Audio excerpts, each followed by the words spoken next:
introduce to us, Dr. Patterson has already been with us before. We've had him with 2 lectures already previously. So we'll be continuing on with the 3rd and final in this class and looking forward to what he'll share with us.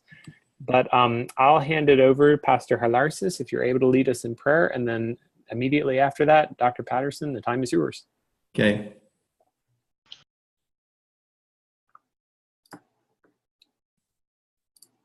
Thankful for tonight, for we have a good weather condition, we have a good internet connection, and we are very much thankful for our teacher for giving us the lecture tonight, and we are expecting, O Lord, that you will pour out unto us your knowledge and wisdom in this subject. Thank you, Father God, even for Dr. Arnold for giving us the opportunity to study a word to this program. This we pray in Jesus' name. Amen. Amen. Thank you. Okay, well, let me share the screen. I need to do that.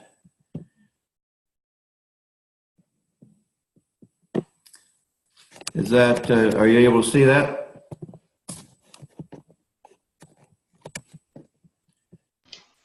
Can you hear me, Joel? Sorry, I had myself muted. It's up. Looks good. Okay. All right, so our topic is the... Hey, Joel, help me out a bit. I'm not seeing myself. Not that I need to, but it's helpful to know what the others are seeing. We see you here, so I don't know. Stop video. And what we're doing is sort of the chronological approach. If you remember, we've done 2 studies so far. One was the sort of the beginning of the modern missionary movement, its British roots.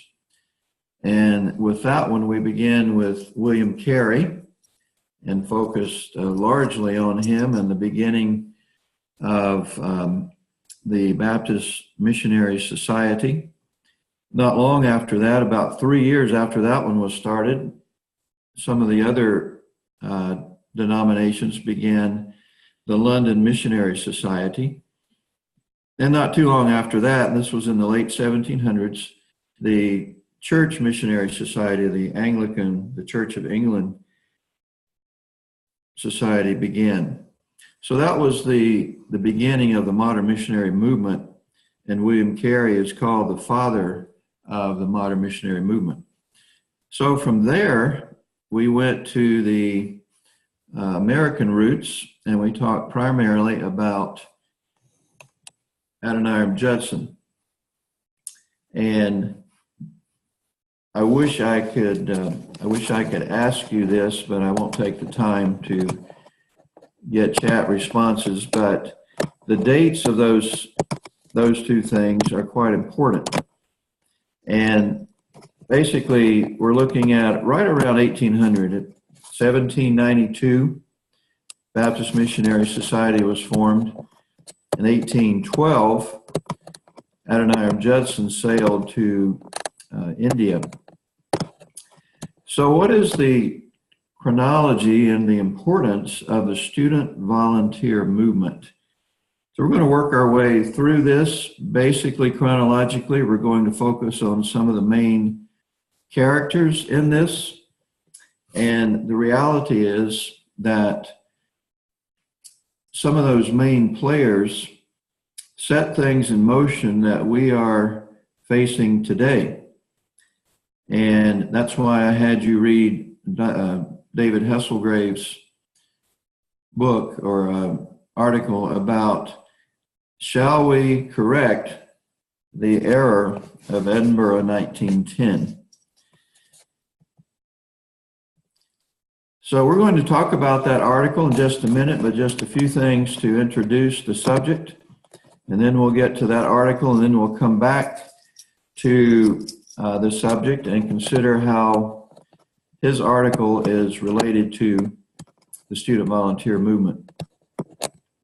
So So this was an amazing movement in many ways. It was a challenge to college students, and here was their goal. This was what they were focused on. And so think about how practical this is. Is this doable? Their goal was the evangelization of the world in this generation. And that's a very noble goal, and it's a very audacious goal, but that was their plan. And the way they challenged people was to put it on this level. This was one of their posters, and you'll see this in another picture that I have later. But one of their posters said, "Wanted, strong young men and women." It began with men, but eventually, pretty quickly, began to include women, "for a tough job, and no mollycoddles need apply." Now, probably some of you have English as a second language, maybe even a third language. And even those of us who speak English as our first language do not often use the word mollycoddle. But I'm wondering if anyone knows what that means. Can someone send a note to Joel and say, what is a mollycoddle? You could probably guess. I wouldn't personally have anything besides what the context itself suggests. All right. What would you think it means? You don't use that word frequently, apparently. Right. Well, context makes me think just someone who's maybe half committed or not strong in their determination. Okay. Someone says mama's boy. Okay. I see a soft person. Okay, good. All right, any others? Yeah, well, we might. Was there someone else? One more that said no idea. No idea. Okay. Well, in the context helps, obviously. Basically, a mollycoddle is someone who has been raised in a pampered way. Parents have been indulgent. They are pampered. They are soft. They're not tough like a soldier might be. So they're trying to almost present this as warfare. We need men who are tough, who are willing to suffer, willing to endure the battle and the pain. And so that's a good way to picture it. Missionary life is difficult on many fronts. So that was one of their posters, and just continuing here, I was able to bring up a picture of myself just to make sure I had my hair combed. So the student volunteer movement. Here is, not sure why that's not moving forward. Here we go. So first of all, why student? Well, it's college students. So we're talking here about young people. And this was in the day before Bob Jones University. This was in the day before Moody Bible Institute and before Bob Jones Memorial Bible College and places like that.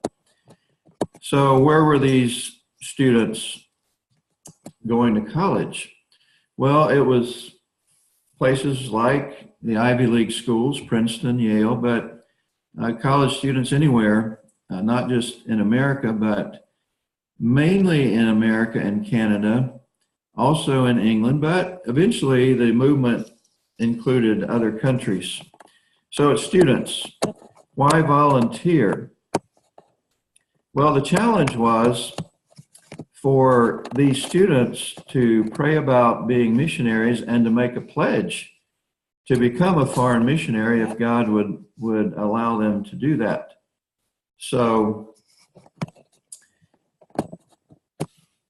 volunteers were ones who signed the pledge. We'll look at that pledge in just a minute. And the movement is called that because over a few decades, basically 3 decades, technically the student volunteer movement continued up until the 1960s.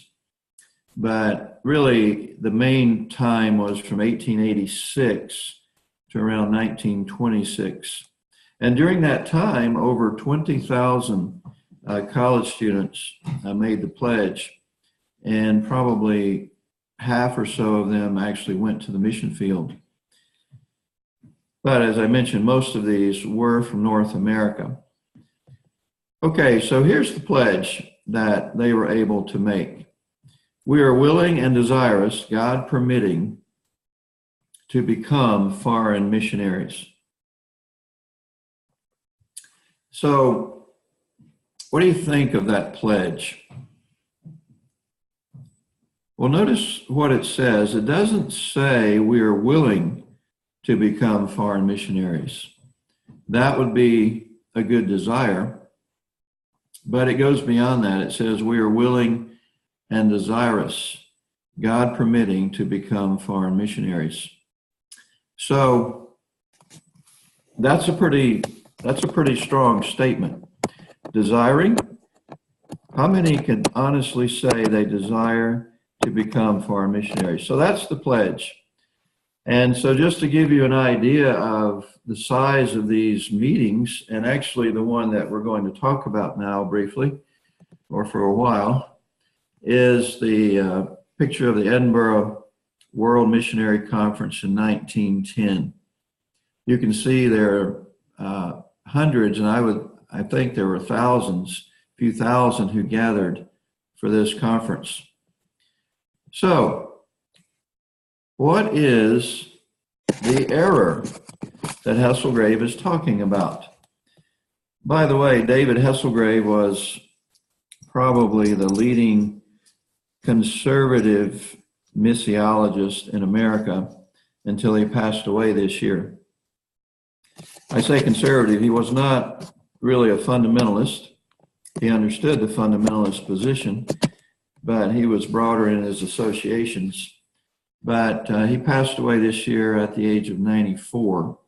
He taught at Trinity, he taught in other places, but what is the error?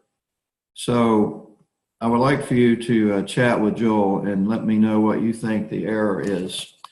Joel, while you do that, I'm going to see if I can't get my picture up here. It's really a little disconcerting not to know what you're seeing.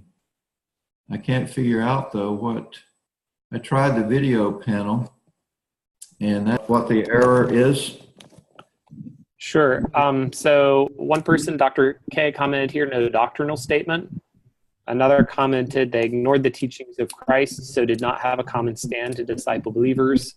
Okay. And if I was going to, I didn't write it, but if I was going to put down an answer, I would say something along those lines: inclusivism, or no clear doctrinal way to put people that would be outside of the group they accept. Okay. All right. I think all of those are on target.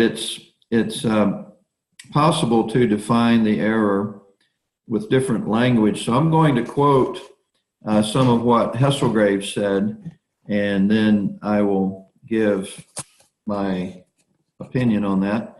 So he says in the article, he said there was no signing of any theological agreement, was not required. He also said participating churches and missions were free to define mission within their separate communions and without reference to the Great Commission itself. So in other words, we don't even know what we're aiming at here. We don't know what mission we're talking about. And that's vitally important because as the student volunteer movement morphed into eventually the World Council of Churches, or at least its missions arm, the definition of mission became quite muddled, in fact, wrong. So that's a problem. Edinburgh launched a movement for missionary cooperation and consultation without prior doctrinal consensus. And that emphasis is Hesselgrave's, if you remember. They began the modern ecumenical movement, which has been characterized, and I think it would be very important for you to catch this, this distinction, because this is still true. The focus is more on organizational togetherness than it is on theological consensus. And this is maybe capturing it the best, and these are his words. We are dealing with an early 20th century error, the sidelining of biblical truth and doctrine that desperately needs correction. So I think all of you are correct that the basic problem is there is no clear biblical theological consensus. They have sidelined biblical truth and doctrine, and that should raise that's a red flag if there ever was one, because why are we meeting? What are we talking about? Well, the question then would be, why did they do that? And I think there are two reasons. Number one, I think many of them honestly felt that they were on the same page theologically. They weren't really concerned about it. They felt like they were agreed, and so it didn't need to be discussed. The second reason, and I'm not sure which of those two is stronger, but the second reason is there was already a tendency toward an ecumenical focus rather than a biblical focus.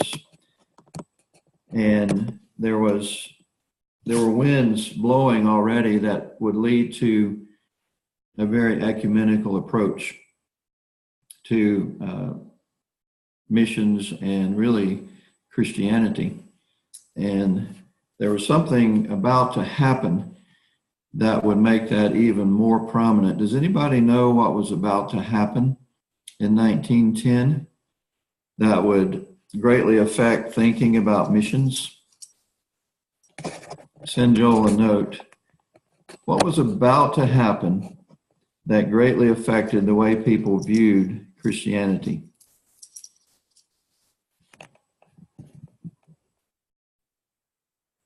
Began in 1914. Okay. Yeah. So World War I. All right. Very good. Yes. World War I sort of burst the bubble. You can kind of tell from the slogan of the student volunteer movement that it was idealistic. And in a sense, it's been accused of being very Western, and it was very focused on America primarily, but also Canada and England. So it did have a strong Western focus. And when the war happened, it shattered the thinking that, we're on the verge of real breakthroughs here in the world as far as unity and peace.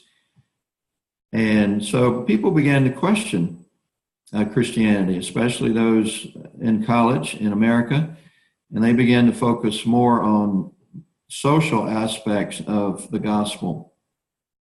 How do we have peace? Let's get a League of Nations. Let's get eventually the United Nations. Let's focus on feeding people. Let's not worry so much about preaching the gospel and doing the Great Commission. Let's make sure people have their physical needs met, and let's make sure we have worldwide effort for never having a world war again. So the war shattered the idealism of the student volunteer movement and really kind of began to bring it to an end practically. So the error basically was ignoring Bible truth and really also a focus on ecumenism. So here's the next question. What is the connection with Edinburgh 1910 and the student volunteer movement. You might have wondered, okay, why are we reading this? What's the connection? Well, here's some of the reasons. The leaders of the 1910 conference were leaders in the student volunteer movement. And I'm going to mention some names here that hopefully we'll get to in the second hour. I'm sure we'll talk about some of these in the first hour, but I want to talk more about them personally in the second hour if we have time. But here are the main leaders: Robert Wilder, John Mott, and Robert Spear. So there's a connection. Those men were the leaders. It also occurred at the height of the movement. Edinburgh 1910 was sort of in the middle of the student volunteer movement. I'm going to give you some dates now that we'll look at again. These will be repeated throughout the session today. But 1886 is essentially the beginning of the movement, not the official beginning, but the practical beginning. And 1926 is a nice round date to think about the end of the real value of that movement. It did continue after that, but it lost its zeal, lost its focus even before that.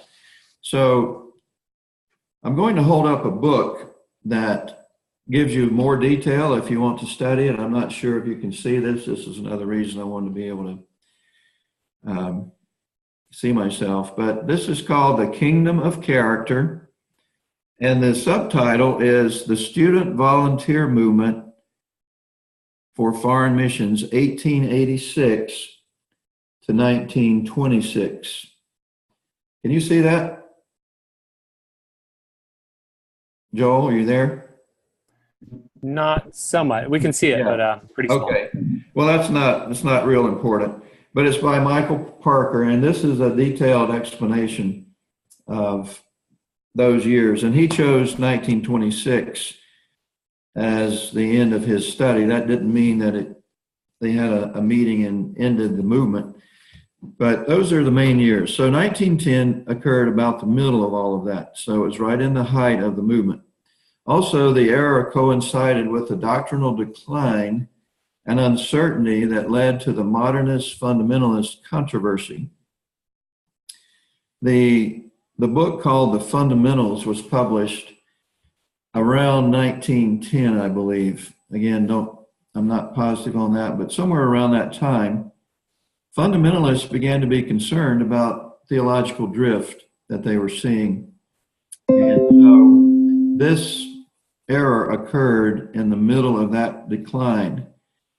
Also, the error led to the decline of interest in missions among the denominational mission boards. There was a focus on the social gospel, and that increased, as I've already said, as a result of World War I. And the error manifest then continues to this day. If you read in ecumenical journals, magazines, if you go to their conferences, there's still a big focus on that they all may be one on a supposed organic unity more than a theological unity.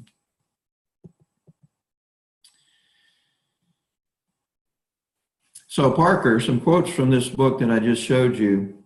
And this man is sympathetic to the ecumenical movement. So this is what he says.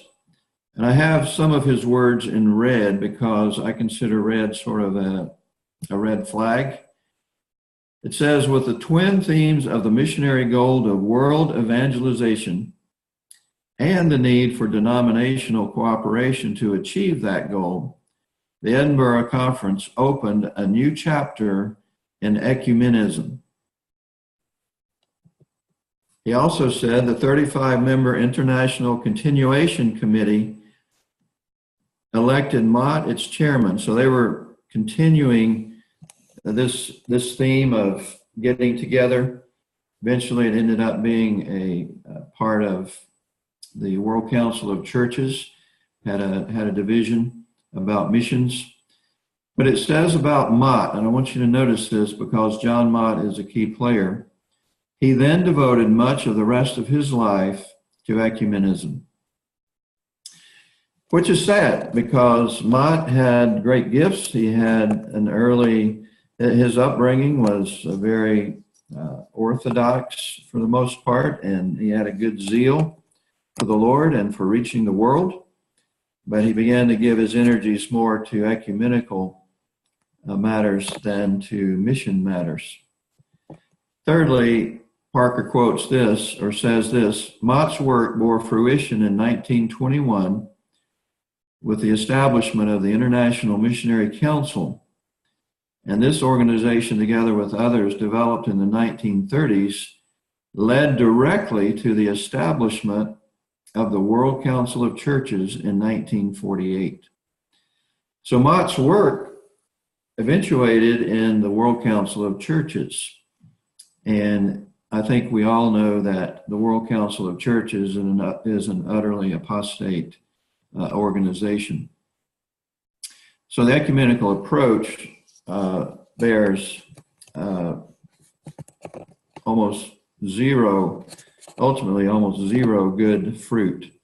So that's Parker's assessment, and again, he's not unfriendly. He is friendly to Mott's approach and Mott's thinking.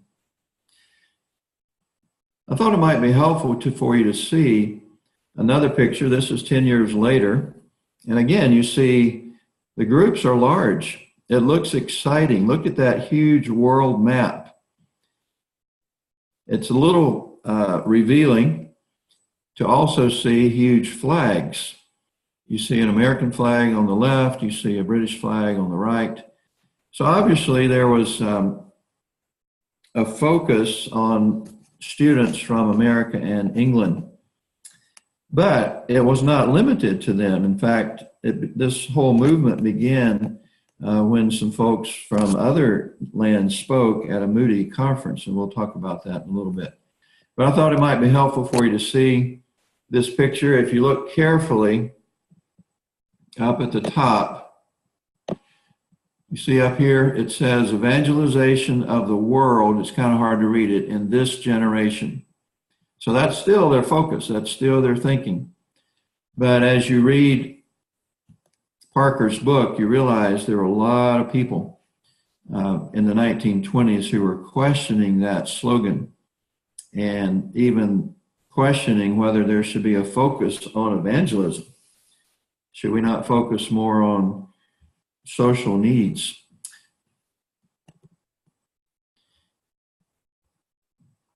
This ecumenical flavor, just to bring it forward to our time, and this was Hesselgrave's concern. He was writing in anticipation of the centenary in 2010 of the 1910 conference. He was wondering, would we continue the error or would it be corrected? This is from the 2010 website. I've got the link here. You can check it out later. But this is from the website of Edinburgh 2010. It says, whereas 1910 was confined to mainland Protestantism, the participants in 2010 are drawn from the whole range of Christian traditions and confessions, the whole range, including Roman Catholic, Orthodox, Pentecostal, and independent churches. And they show a better gender and age balance.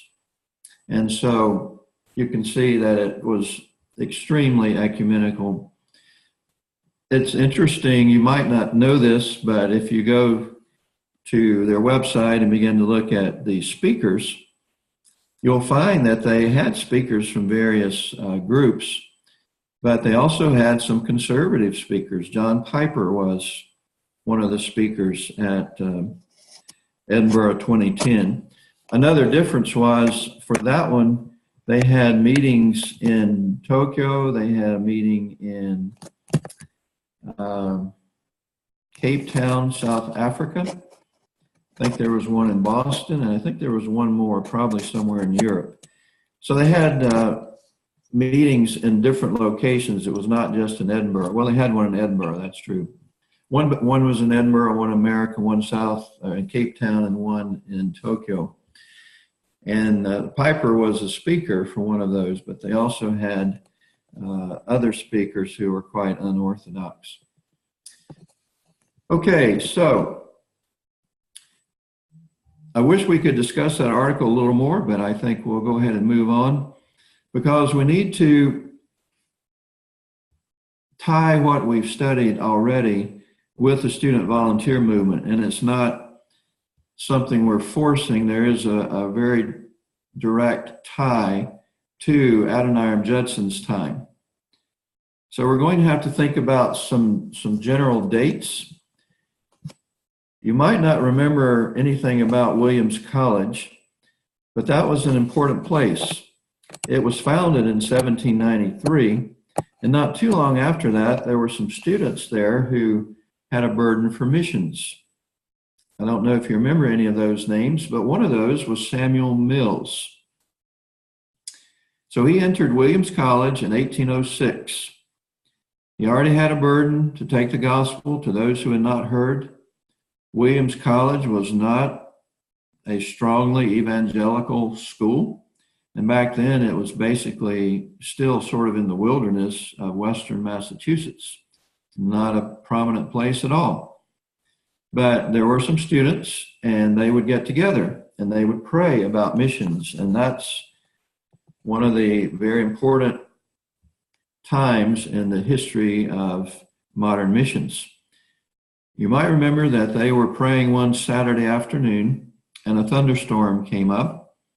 In order to get out of the lightning and the rain, they went under a large haystack.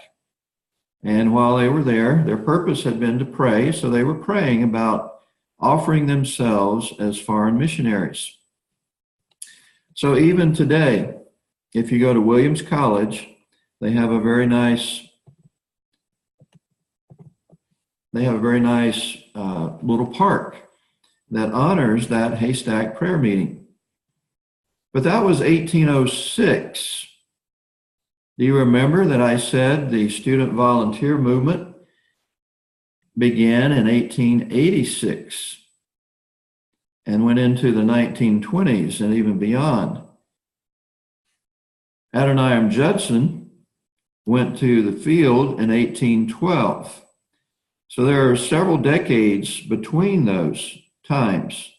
So what is the connection between the student volunteer movement and Adoniram Judson and what was happening in his day?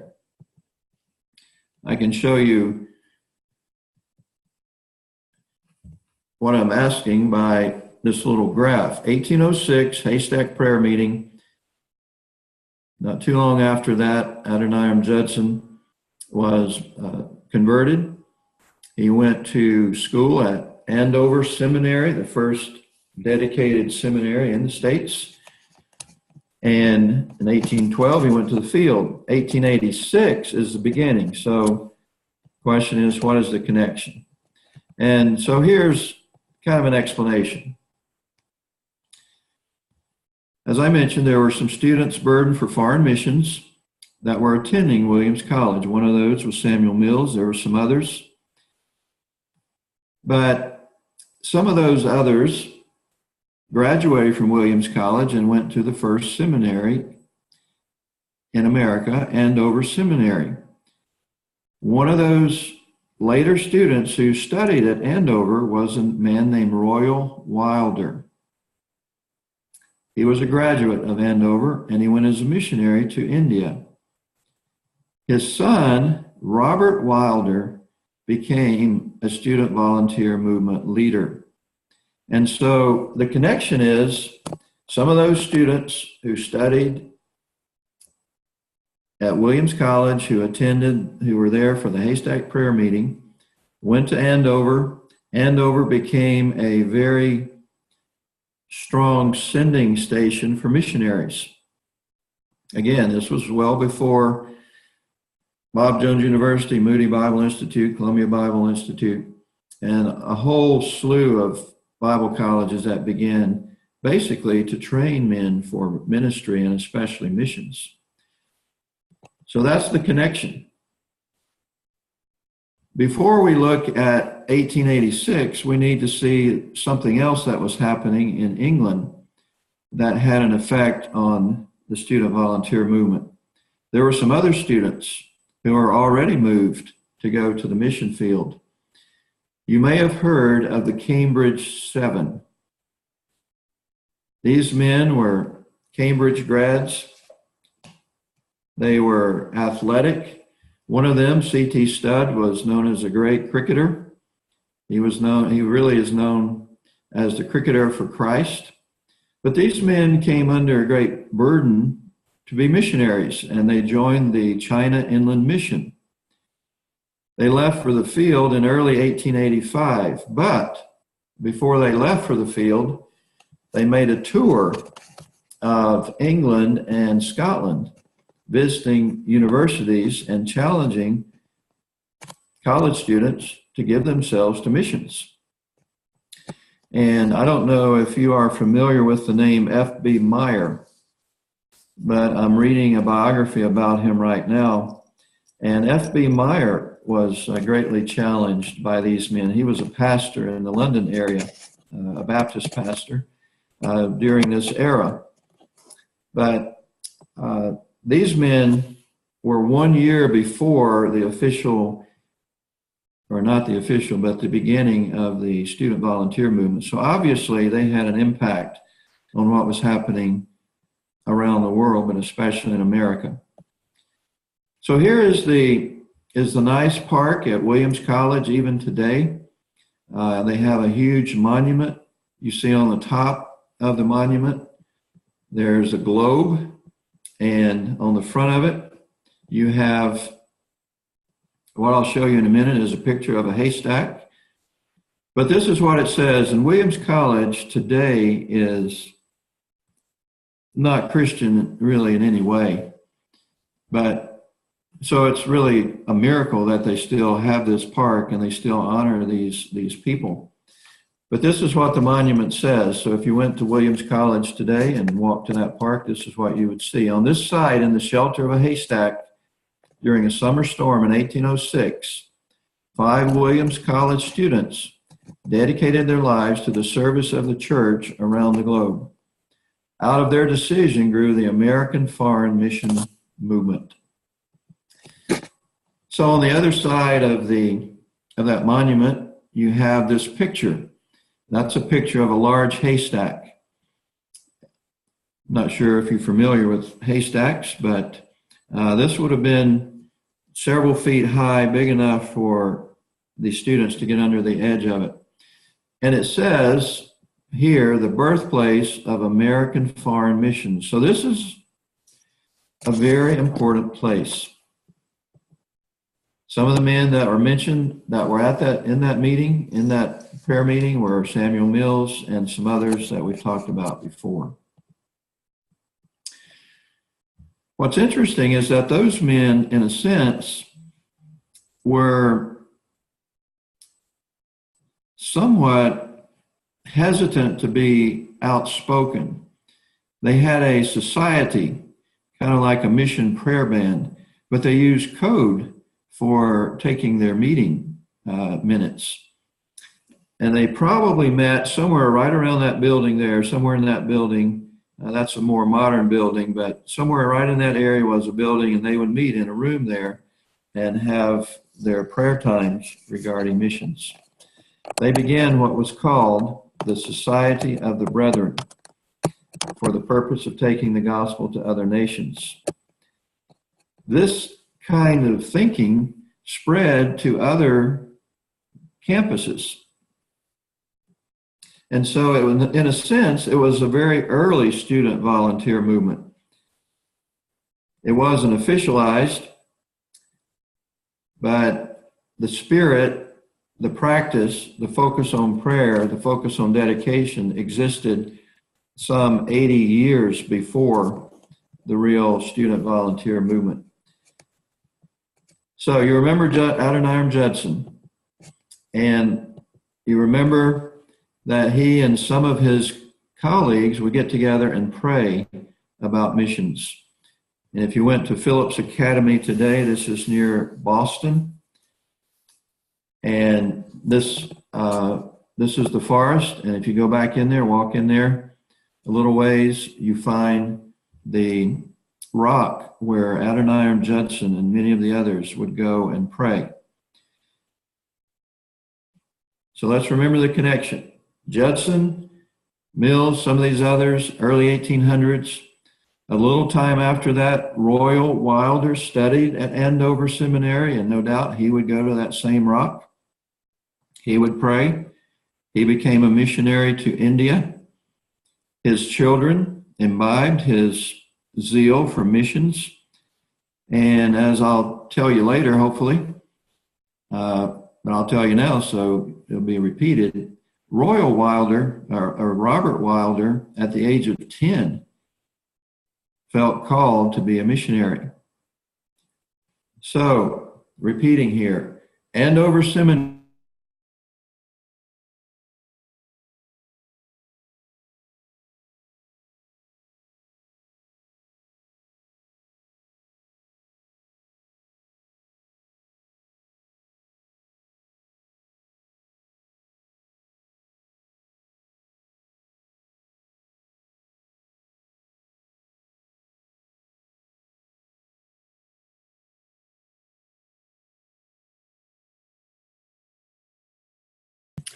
I'm not sure how far we got there, Joel, when you lost me. So, were you with me up to this point?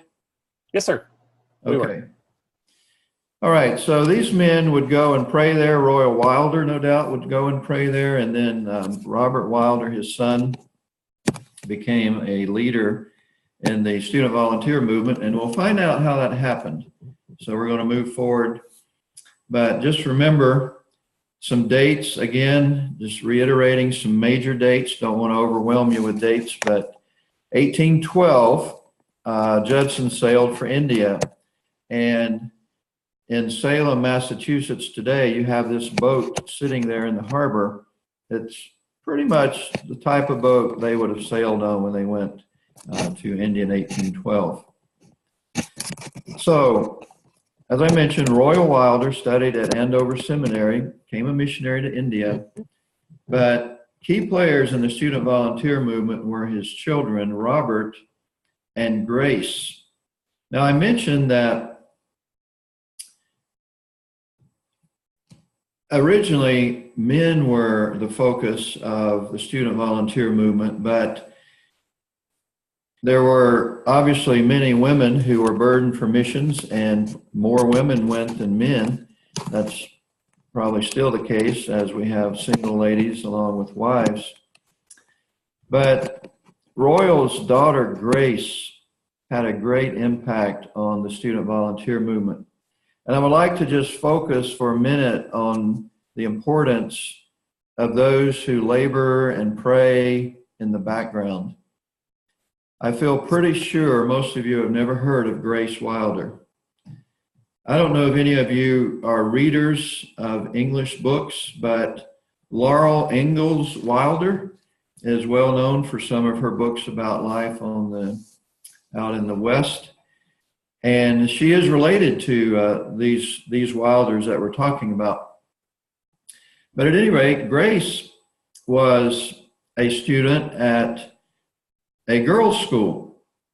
There were dedicated girls' colleges back in those days, and Grace was a student there, but often she and Robert would get together and pray about missions. Robert was a student at a place you probably heard of called Princeton. And at Princeton, Robert started a society for missions. So they had their own missions prayer band there, but he and his sister would get together and pray. And a lot of folks think, and I'll give you a quote about this in a few minutes, that Grace's prayers for God to send forth laborers were really the reason why God so honored the student volunteer movement. So Robert became a leader of the SVM. So going back to the Haystack Monument, 1806, now we're going to jump forward to 1886. Does anyone know who this man is? On the right there, on the top right. Any guesses? Two people said Moody, D.L. Moody. Okay, exactly. So this is D.L. Moody, and you're familiar with that name, and we need to talk about him and his impact on all of this. Why is he related to 1886? Well, Moody was from the state of Massachusetts. Maybe what you know about him is that he started Moody Bible Institute. But where is Moody Bible Institute? If you know anything about geography in America, which you may not, but it's pretty far removed from Massachusetts. It's out in Chicago. But Moody was born and raised in Massachusetts, and so in the summers, he would go back home. He loved to go back home and live where he had grown up and where he was born, even in the same house. And over time, they began to have Christian conferences at Northfield and at Mount Hermon. Northfield is the better known place, but it was a school that Moody started. It was basically a high school for girls. There were needy girls in that area, and he wanted to meet the needs. He was a very practical man. And so they started, found a place for these girls to live. They began to teach them. And eventually he started a boys' home as well at Mount Hermon. Back in those days, they did not have co-ed situations. So Mount Hermon and Northfield were separated by a few miles. But the conferences were held in both places, primarily at Northfield, but sometimes at Mount Hermon. So this bottom picture is taken at Mount Hermon. This was the boys' school. And these schools still, these facilities still exist. Northfield has been closed because the campus was just too expensive to keep up for a high school. It was a very elite high school, costing probably $30,000, $40,000 a year for high school students. But they didn't have enough to keep up the campus, so now they just have a few students over at Mount Hermon. But this man is standing in front of a monument that is very important as we think about the student volunteer movement, because this is the beginning. And I'll show you what that monument says in just a few minutes. But I wanted to give you a feel for rural Massachusetts, a beautiful setting out in the country, but beautiful facilities as well. So just before we get to Robert Wilder's participation in that meeting and for which that monument was erected, going back a little bit to his sister, he would have these meetings about missions with other students at Princeton. But it says this, and in an adjoining room unknown to any but myself, there was another praying. When the service, that is meetings in the Wilder's home of the Princeton Foreign Missionary Society, was finished, we two would slip off together and talk it all over. God alone knows how much those meetings in our parlor owed to their success to my sister's prayers. So don't forget Grace Wilder when you think about the student volunteer movement. You won't often see any information about her, but she was important. Okay, so just reminder of some dates. I'm not giving you too many, but you need to know these. 1806, Haystack prayer meeting. Samuel Mills and others were meeting at Williams College. They started the Society of the Brethren. 1810, Some of those who graduated from Williams College went to Andover Seminary, and they started a society there, the Society of Inquiry on the subject of missions. And a number of those went to the foreign mission field over the years. You have some mentioned here: Mills, Judson, Luther Rice we talked about, and also Samuel Newell. And in 1812, Judson and others left for India. In 1863, Robert Wilder was born, and he was the son of Royal Wilder, as I've already mentioned. And when Robert Wilder went to Princeton, he began the same kind of society that his father had been a member of back at Andover.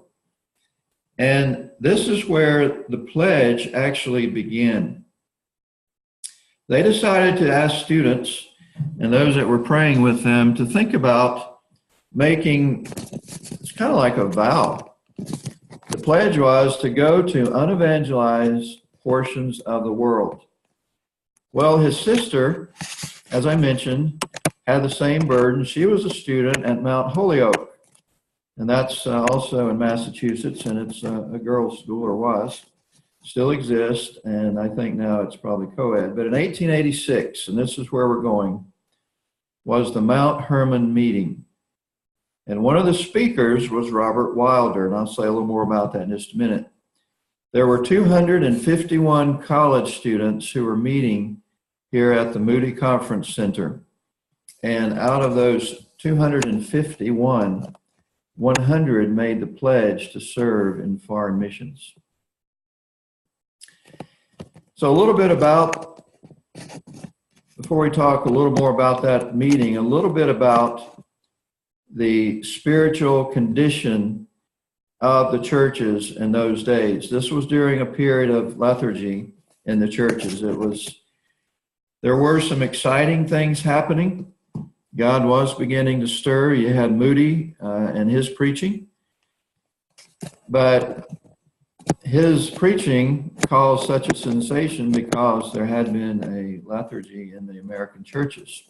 And it stirred those churches to new levels of enthusiasm and action for missions. And there was a focus on challenging college students to pledge themselves. And you already know that. But here's something you might not have thought about. I am connected with a mission board, a mission agency, if you want. Gospel Fellowship Association is not a denominational board. Most of our missionaries, I would say all of our missionaries, are Baptistic in their thinking, especially regarding baptism. But we are not a denominational board. There are denominations like Southern Baptists, you're probably most familiar with.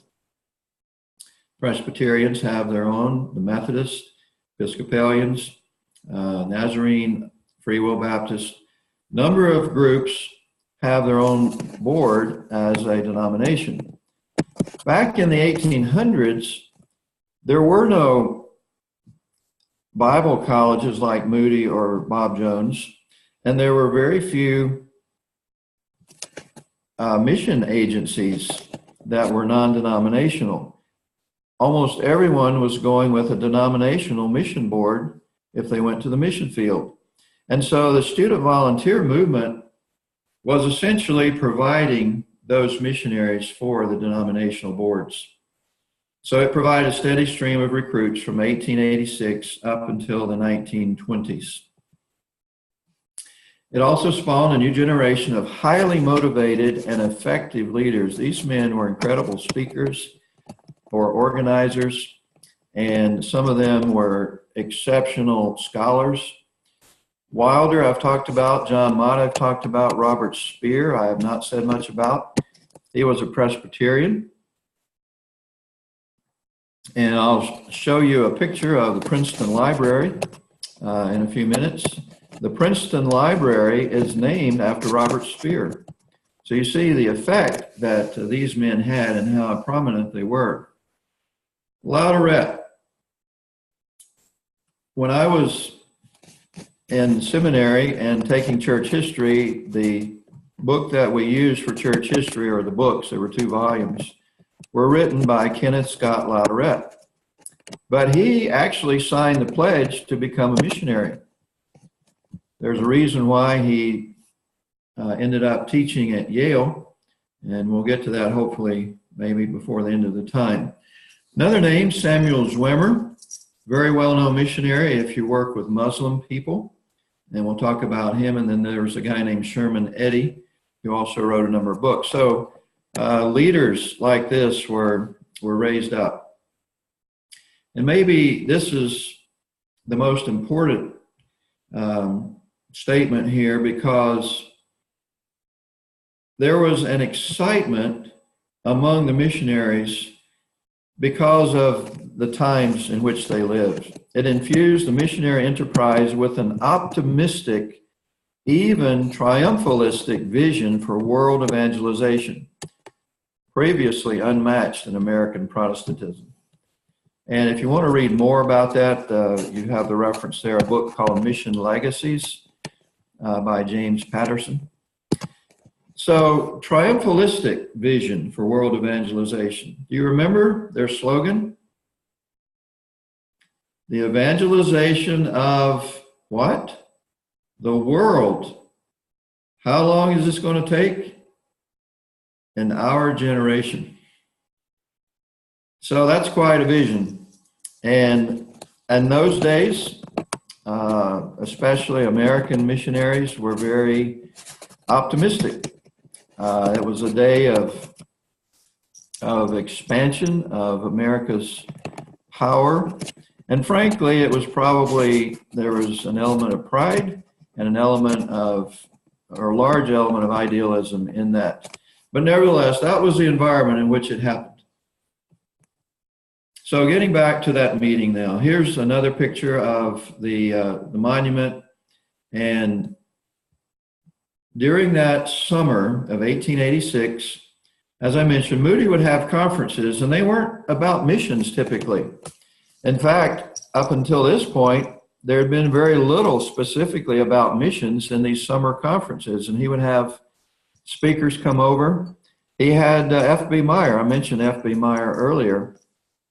Meyer was a main speaker at Keswick in the Lake District of England.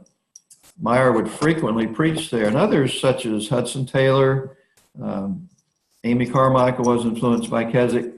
So Moody would have different people speak. He had John Payton, he had Hudson Taylor, he had F.B. Meyer, and others would speak at his conferences.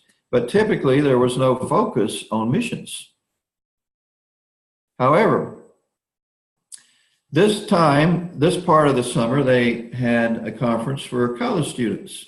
As I mentioned, there were 251 college students gathered here, and the meeting had gone on for several days.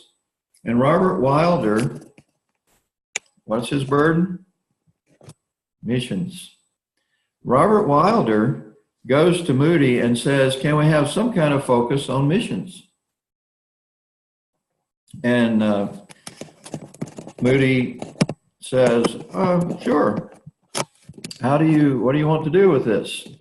So Wilder comes up with an idea of what eventually was called the Meeting of 10 Nations. So toward the very end of the conference, those 10 days, they do finally have some meetings about missions, and one in particular. And Wilder's thinking is, I will speak about India, I'll have others speak about other countries, and we'll challenge these college students about missions. And Moody agreed to that, and that's what happened. So the main speakers at this time were Moody and Arthur Pearson, A.T. Pearson.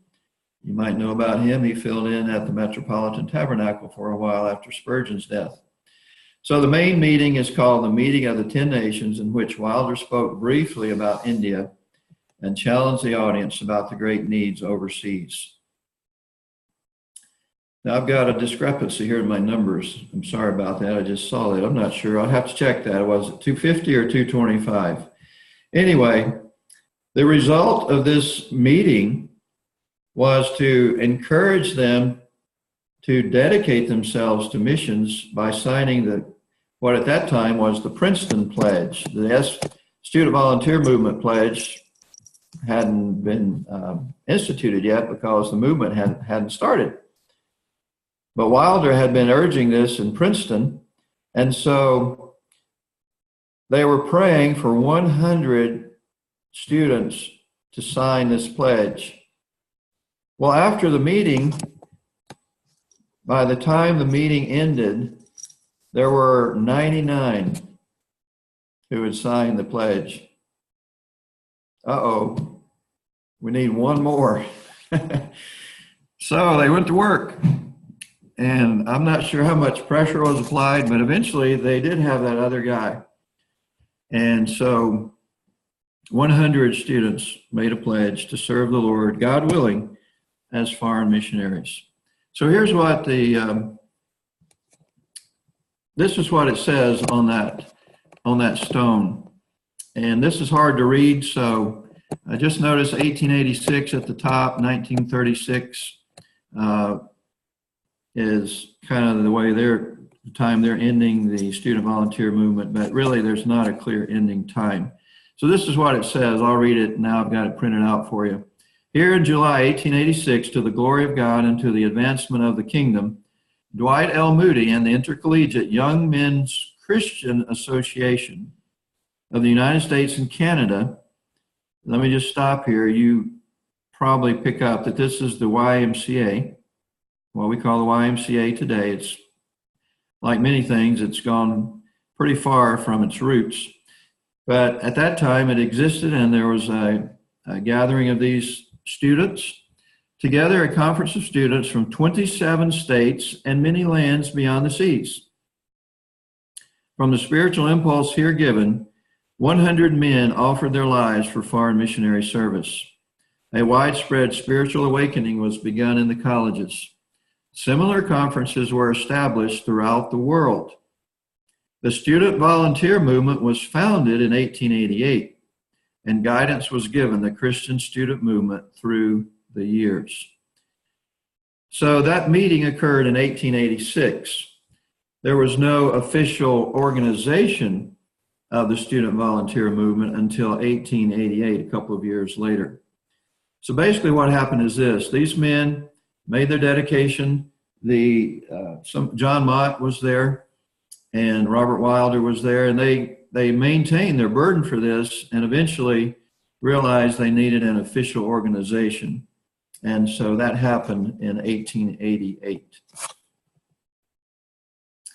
Okay, so here's a picture of those men in 1886, and they have there in the middle Mark 16:15. It's a little hard to see the one, but Mark 16:15. What does that say?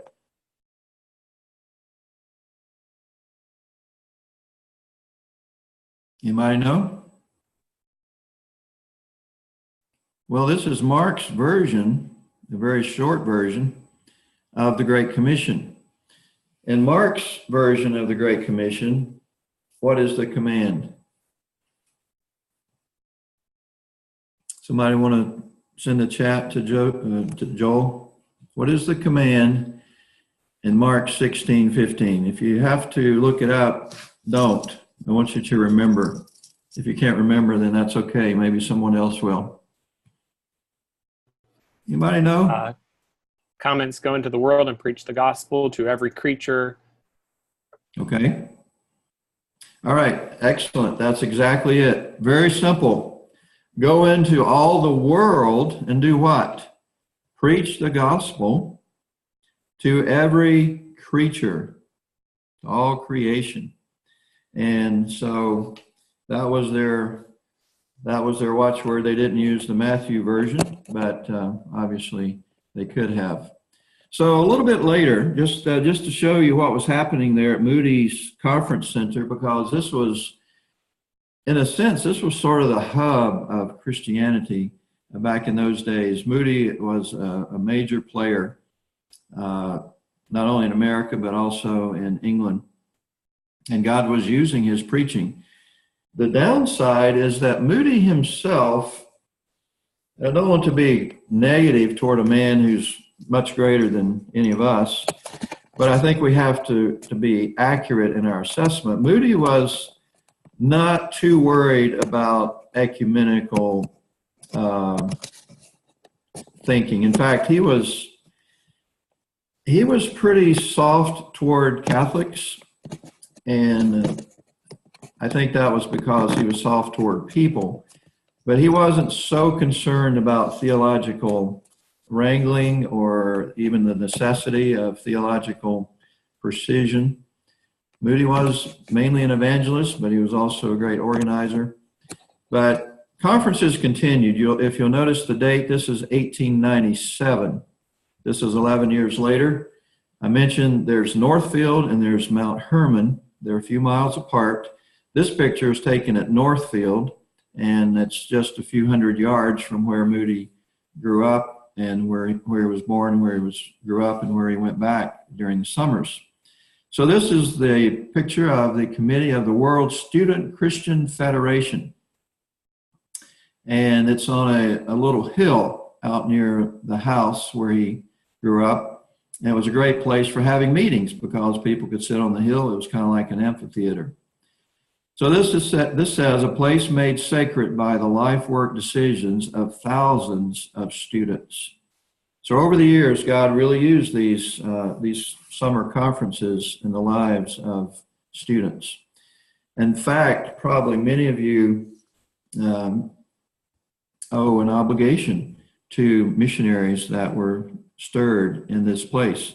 Because, for instance, in Korea and Japan, the gospel really didn't arrive until later in the 1800s. Okay, here's another picture of, I mentioned Round Top. This is given that name for a reason. It's a little mound, and just many times they would meet outside if the weather permitted. Would have been great to have been in some of those meetings with thousands of other college students burdened for missions. And you'll notice this one is a meeting of college girls. So eventually there were things and opportunities for them as well. If you go there today, nothing's happening. Northfield had been shuttered the last time I was there. Beautiful buildings. I'm not showing you the campus, but this is right next to the main buildings of the campus. But this is Moody's old home place. So you can still go there. You can go and sit in that octagonal room right here. Let's see if I can open that up for you.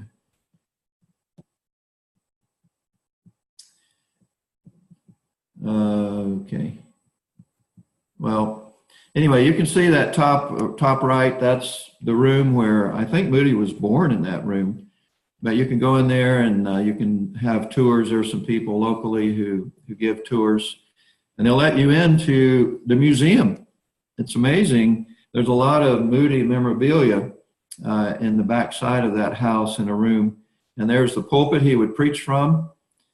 I would have difficulty preaching from that pulpit. A fellow like Dr. K, he would do all right there, but it's too short for me. But that's Moody's pulpit. That's his Bible. And all kinds of things in there. Ira Sankey's organ is in that room. You could hear a recording actually of Sankey playing the 90 and 9. And here's Moody's jacket. But I was surprised that I could wear this jacket. I always pictured Moody as being what kind of guy? Skinny or chubby? I don't know what pictures you've seen, but I always pictured Moody as being chubby.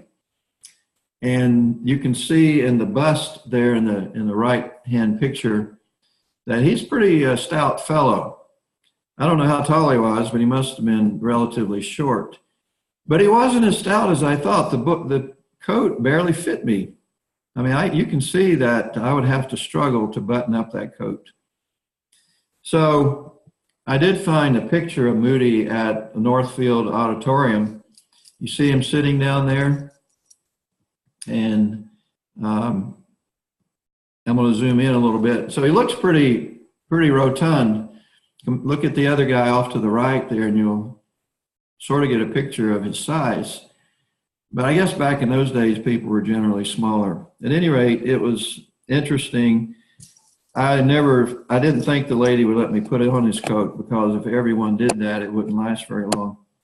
But I did get to wear it. So here's a picture of the auditorium there at Northfield. Whoops, get back. That happened. Sorry about that. I don't know what I did there.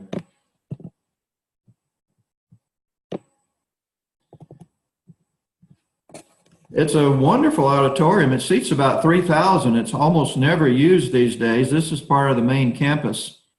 And one time when I was on a tour there, I heard that there were other people on a tour just ahead of us, and one of those turned out to be Fred Coleman, who teaches music at Bob Jones. So I had Dr. Coleman, or Mr. Coleman, sing the 90 and 9 to a almost totally empty auditorium. But 90 and 9 was one of the major hymns that Sankey would use and Moody would use in their evangelistic crusades. So this is where students would meet if it was raining. And you see, it's a beautiful auditorium. That's what it looks like today, built in 1894. So right at the height of the student volunteer movement times. So going back to the student volunteer movement and the pledge, what did those 100 men pledge to do? Well, it was essentially this pledge: we are willing and desirous, God permitting, to become foreign missionaries. I'll mention this now because I may not remember to do it later, but that pledge itself was eventually changed a bit. They began to water it down, especially after World War I. They began to focus more on just going to serve in various ways, not necessarily as missionaries, not even preaching. There was a rebellion among the liberal missionaries, and there were liberal missionaries, against preaching. So this motto was changed a few times later on. Well, what were the goals? They finally organized in 1888, 2 years later, and here's what they wanted to do. They wanted to awaken and foster among all the Christian students of the United States and Canada intelligent and active interest in foreign missions. They wanted to enroll a sufficient number of properly qualified student volunteers to meet the successive demand of the various mission boards of North America. They wanted to help all such as pledge themselves to foreign missionary work to prepare for their life work and increase the cooperation of these young workers in developing the missionary life of home churches. So essentially what they wanted to do was promote missions. They wanted to see missionaries sent, they wanted to see missions promoted in the churches, and they wanted to meet the needs of the missionary boards, who were mostly denominations. Question then, was the student volunteer movement in itself a mission agency? Did they send missionaries? The answer is no. Student volunteer movement focused on missions, obviously, but it never was a mission agency itself. So it did not send missionaries. It sent them to other places to be sent, mainly to denominational boards. I also wanted to lay an equal burden of responsibility on all students. And remember, we're not talking about students in Bible college. We're talking about students in Yale, in Harvard, in Cornell, in the University of Pennsylvania, in Williams College, in the University of Virginia. These kinds of places, they wanted all students to have a sense of their responsibility. And those who were called into gospel ministry to remain as ministers, they wanted lay workers at home who would actively promote missionary enterprise by intelligent advocacy, their gifts, and their prayers. And I note here, the volunteer movement was not a missionary board. It never sent out a missionary. It was simply a recruiting station. So we're going to zoom in now on some of these leaders. Who were they? What was their impact? Any positive impact? What was possibly some of the negative impact they might have had? And I have another name here at the bottom, J. Gresham Machen. I have him in a different color because he was not part of the student volunteer movement, but Machen was very much interested in missions. I'm not sure if any of you students are Presbyterian, but Machen was Presbyterian, and he was very concerned about what was happening on the mission field. There were liberal missionaries, and he felt that they should not be missionaries. He also felt that there was some compromise in Princeton University. So he was instrumental in helping Westminster Seminary get started. But he was also very much involved with the mission agency of the Presbyterian Church. And as a result of his influence, there was a new agency started. We won't be able to get into that, but I thought I would mention that because this sort of issues from the changes that were happening in the student volunteer movement. Okay, so the cartoon I mentioned to you before, you see down at the bottom the phrase that I had shown, what is wanted? Strong young men and women for a tough job. The untamed world. And who's going to reach the untamed world? If you see down on the left there, it's a little hard to read, but it says the rising generation. Now, in the past, Yale University had some really neat photos. But when I went to this link yesterday, they did not have this still available. They have all kinds of archives at Yale. And I give you this link because if you poke around in their library link, I think you'll probably be able to find some pictures of all kinds of things related to missions and other things as well, but even related to the student volunteer movement. But I could not find a relink to what I had seen before. So Robert Wilder will be our first person to discuss in a little more detail. Although the time was ripe and the occasion ideal, humanly speaking, the student volunteer movement would likely not have come into being without Robert Wilder. Why is that? Well, as we said, it started in 1886, and it started there at Mount Hermon when Moody was having a conference for college students. But Moody, he wasn't opposed to missions, but that was not a focus of the conferences up until that time. So it was Robert Wilder who, maybe I can use the term, agitated to get a missions focus. So I think that's probably an accurate statement. The movement, and this captures it pretty well, was the result of Wilder's vision, Moody's spiritual drive. Apart from Moody, these conferences would not have been happening. And you see the result.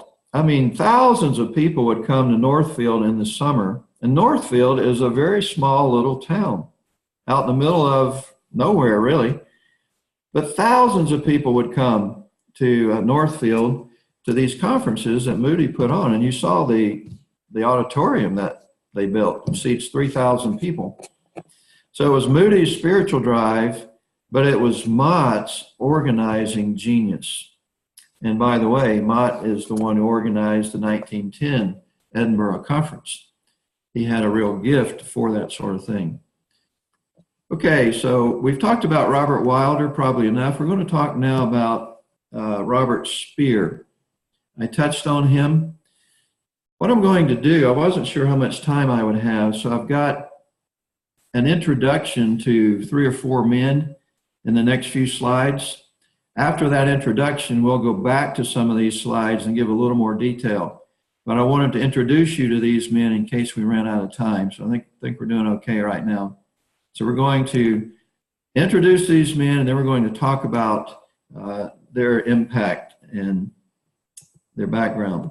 So Robert Speer graduated from Phillips Academy. Phillips Academy existed until maybe 10 years ago at the Northfield campus. That auditorium you saw was used by Phillips Academy, and there are a number of other buildings around as well, but now it's been closed. After Academy, Speer went to Princeton University. Before finishing seminary, and without ordination, he accepted an administrative position with the Presbyterian Board of Foreign Missions, and he stayed there until retirement. So, Joel, do we have any Presbyterians in our group here? I don't know. We probably do. We don't. No. Unless someone knows something I don't know of, I don't think we have any. Okay. There's some in, I know there's a strong church there in Singapore. I didn't know if we had anyone from there. So Speer was a writer, and you would enjoy reading his books. For instance, he wrote The Unfinished Task in Foreign Missions. These men were serious about missions, and you really can't help but appreciate that aspect of their lives. And you say, well, how important is Robert Speer? You might not have heard of him, but we'll get back to how important he is in just a few minutes. Let me introduce the others. As I mentioned, Samuel Zwimmer. He too was a product of the student volunteer movement. He was challenged for missions when Robert Wilder visited Hope College. So Zwimmer and these other two guys began a mission board. We'll talk a little more about that in a minute. But what did Wilder do? If you were in college back in the 1880s, early 1890s, Wilder might have come to your college if you went to, let's just say you went to Harvard or you went to the University of Virginia. You might have gone to a meeting where Wilder spoke. What he did, he had a map of India and he had a metronome in front of it. And every tick of the metronome, he said, represented one soul in the Indian subcontinent that had just died without a knowledge of the gospel. And so Wilder's presentation really stirred the heart of Samuel Zwimmer. Zwimmer was focused primarily on the Muslim world. You can see just from the pictures, you might gather that. But he was, in some ways, we would say he wasn't particularly fruitful. I don't know anyone who's been super fruitful among the Muslim world. But he focused a lot on the written materials. He would write Arabic leaflets, he would hand them out, and he would preach to Arabs, the Muslims, about their need of salvation, and he would preach to the Westerners about the neglect of the Islamic world, which is still the case in many ways. And then there's Kenneth Scott Louderette. You might know that he is a historian. You might not know that he is a missiologist. You might not know that he served as a missionary. One book puts it this way: he remains the 20th century's towering figure in American missiology. And I think the reason he would say that is because of those things I said earlier about him. We'll come back to him in a few minutes. And John Mott, a little bit about his background. He became in a sense, kind of the leader, almost you could call him the founder, the father of the modern ecumenical movement, which is an unfortunate designation, but that's probably accurate. But his background was this: he grew up in a devout Methodist home. He attended Cornell, and even there he was very effective as an organizer. He organized the YMCA, the group of, sorry, my computer's losing power. I'm gonna get my power cord real quick. I'll be right up in Methodist home, attended Cornell, and developed a very active YMCA. Now notice this, he became the founder of a number of things. First of all, the World's Student Christian Federation, and then the leader of the Student Volunteer Movement. He became the General Secretary of the YMCA and the major promoter of ecumenism. You might not know this about John Mudd. In 1946, he shared the Nobel Peace Prize, that should be prize, not price, with Emily Green Balk.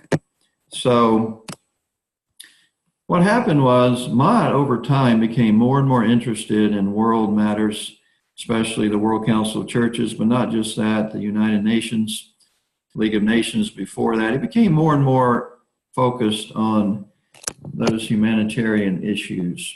And so kind of a sad, to me, kind of a sad ending to what started out a very effective ministry. Okay, a little bit more about each one of these now as we have time. I mentioned Robert Wilder, born, and some of this we've already talked about. Notice this last quote. He believed in evangelism for all missions efforts. In other words, whether a man goes out as an agricultural missionary or as a medical missionary, all the work in the strictest sense should be evangelistic. So we can appreciate that kind of thinking. And I think Wilder maintained that thinking throughout his life. Now, going back to his sister, at her funeral, a pastor made this mention of her, and I think this is helpful to just maybe encourage us that although we might not be a Robert Wilder or a Robert Speer or Dwight L. Moody, those who serve in the background may actually be more important in the long run than those who get all the attention. So he said, I am privileged to mention what is known to but very few, namely Miss Wilder's relation to the student volunteer movement. This movement started in connection with the Northfield student movement. In the years 1884 to 1886, she and her brother Wilder, while he was at Princeton, spent many a night in prayer to God for a great missionary awakening in the colleges. And they asked God for volunteers for the mission field. At the Mount Hermon Conference in 1886, 100 students signed the volunteer pledge. And out of this beginning grew a movement which today is so widely affecting the whole missionary propaganda. Others, and this is my emphasis, others are receiving the praise for this movement. We should not forget that God redeemed his promise of answering prayer, and this was the faithful and effectual prayer of Miss Wilder and her brother, which, humanly speaking, began this work.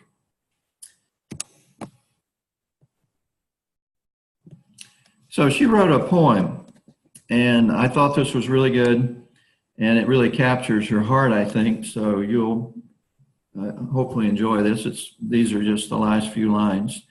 Thus preaching Christ, where yet unknown, God's worldwide love I show. And since for this Christ lived and died, God's will for me I know. Simple but profound, she knew that God's will for her while she was alive was to preach Christ and his love for the world. Okay, Robert Speer. Here's a picture of him as a young man. And here's a picture of him a little bit older. I've already mentioned these things. So I mentioned Princeton Library.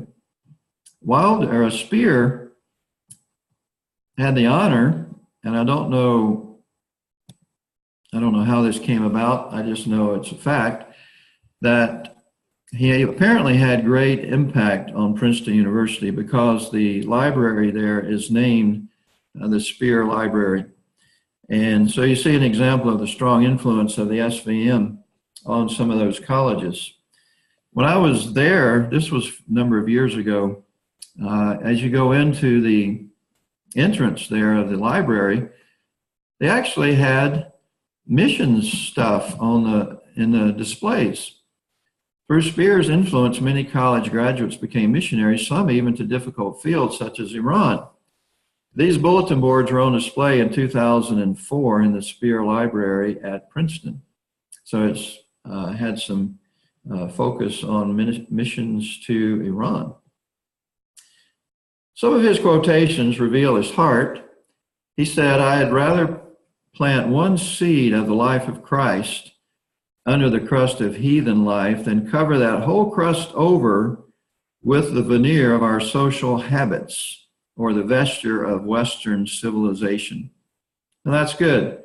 One of the criticisms of the student volunteer movement was that they were trying to export Western civilization as Christianity. And no doubt sometimes that was the case. And that was one of the reasons why after World War I, people realized that Western civilization was not Christianity. I mean, there were a lot of Christians in the West, but their civilization had its flaws. And of course, people saw that after the war and therefore began to question the missionary movement. And that's really the beginning of the end of the student volunteer movement. But I appreciate what Spear says there. We're not trying to export Western civilization or even social habits.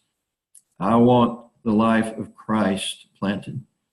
He also said, "It is not enough to say that the central thing in Christianity is Christ.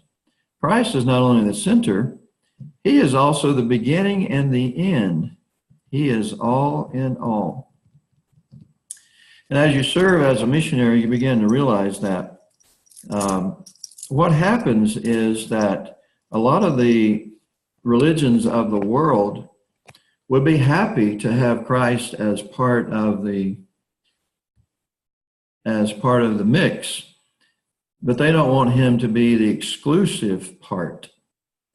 And so, but without that, he's nothing. If he's not all, he's not anything. So Spear understood that. So appreciate that about him. Going back to a little bit more about Samuel Zwimmer.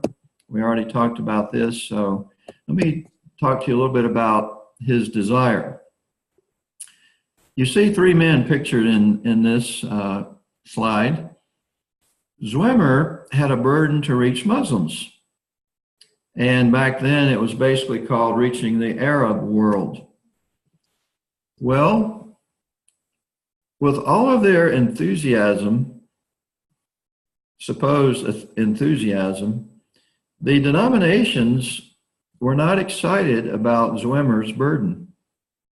In fact, they thought it was almost hopeless to try to reach the Arab world.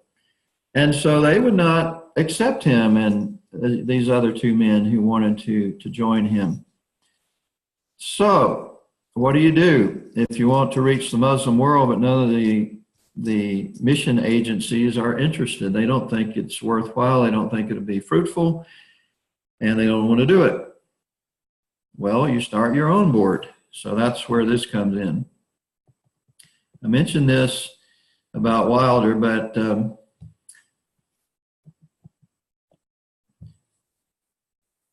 he and James Cantine, or Cantine, I'm not sure how to say that, the guy on the left there in the picture, came to this conclusion. They wanted to reach the Muslims, but they wanted to choose the most difficult field for opening a new mission. Well, where would that be? Obviously, that would be a Muslim country. And so, as I said, they approached various boards about doing this, but none of them agreed. So what do? Well, this is what he says. If God calls you and no board will send you, then drill a hole through the board and go anyway. So what he did, he started his own board. What Zwimmer said after he and his friend had been refused by various mission boards, the boards felt that ministry to Arabia was dangerous and foolhardy. So in 1890, he and James Cantine began the Arabian mission. So he began his own mission agency. So just a little bit about that. Zwimmer was diligent in learning Arabic. He was fluent in it. He did a lot of writing of tracts. He felt like something that could reach the Muslim people was the printed page. And I may have more about that. Probably won't get to that, but whatever I don't get to, there are a few more slides in the PowerPoint. You're welcome to look at those. I'm not sure how far we'll get with that. But he noted, and this is really sad when you think about it. In Islam, there is no fatherhood of God. He's not a father. He doesn't have that compassion. He doesn't have that relationship with us. And so he focused on that a good bit. You know, God is our Father.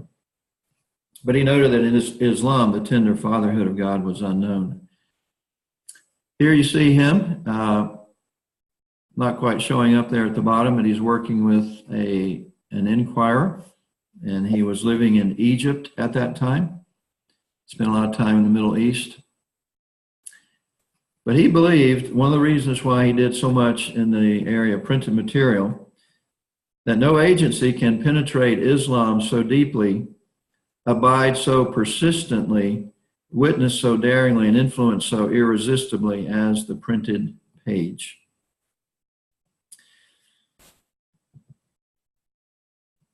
He also founded and edited the important journal, The Muslim World. So even though others would not do it, he did. Didn't see a lot of fruit in all those years. And of course, he penetrated Islam, but the great work that he began remains unfulfilled to this day, as many of you know. Here's a question that came up in the chat. What about translation? I mean, I don't know the history of the Bible in Arabic. Is he connected to that? Does that precede him, or what does that look like? That's a good question. I don't know the answer to that. I'm assuming that there were already translations, you know, years before. I'd have to check this out. Raymond Lull had tried to reach Muslims. There may have been an Arabic I'm assuming the Arabic translation's been around a long time, but I don't know the answer to that. I'd have to research that. Okay. Maybe somebody else knows. Anybody else know the answer to that? When the Arabic Bible was produced? It's a good question. Let me just take 2 or 3 minutes here. We're about to run out of time. Maybe there are other questions. I have a few more slides I can fill in those 2 or 3 minutes, but does anyone have a question as we conclude today? And really, this will be my last opportunity with you in the area of missions. I'm just scanning backwards through questions that have come up here. One was here, is InterVarsity Christian Fellowship connected with SVM, connected with the student volunteer movement, or is there any kind of genealogy that we can trace there? I don't know the answer to that either. There were many other groups spawned by these early groups, and I really am not sure of the dates. There is a book about the IFMA, the Independent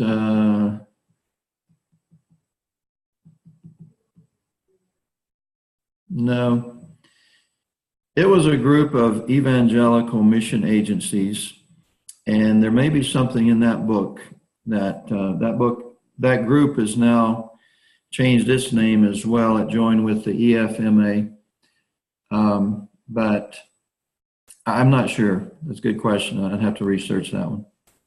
Okay. And then an additional question here, is the YMCA still active today in any kind of mission work? I'm not aware that they are. I mean, we have a YMCA 5 minutes from our house, and the YMCAs that I'm familiar with, when I was a teenager, and even younger than that, we would go play basketball at the YMCA. Our church league did, but that wasn't really missions. It was just making available. So I'm not aware that they're doing anything. They may well have something in the area of, helping disadvantaged children, things like that, more of a humanitarian kind of mission. I'm pretty certain they don't have anything in the area of Great Commission missions.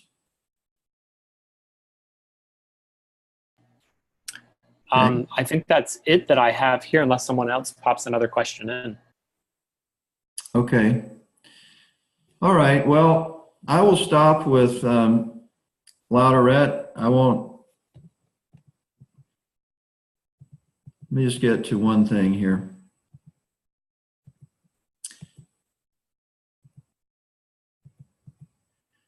Okay, so Lauderet, what's his connection with missions? Well, he actually signed the pledge to go as a missionary, and he went to China.